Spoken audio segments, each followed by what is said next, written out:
O tema de segurança é um hope importante ora para pedir uma abertura de fronteira entre Aruba e Venezuela. O ministro Roca Chonta mencionou que é importante para chegar na palabração concreto para garantizar aspecto de segurança. For de basta tempo acaba, o Ministério de Justiça está trabalhando duro para tratar a parte aqui de sistema veiligheidsberaad e estrategisch grensoverleg. Minister Chonta elabora mais tocante plannen para assegurar uma reapertura de fronteira de uma maneira responsável.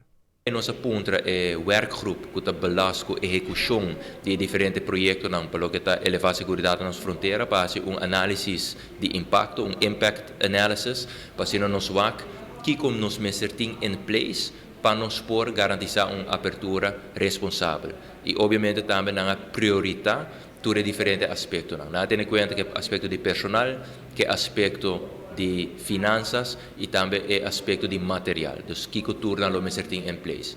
Minister Chonta mencionou que ponto importante é para todo o processo para que a segurança está bom alinhar com o outro. Ponto que está sobressalir constantemente é que o departamento indica que é sumamente importante para todo o processo tá bom alinhar na outro.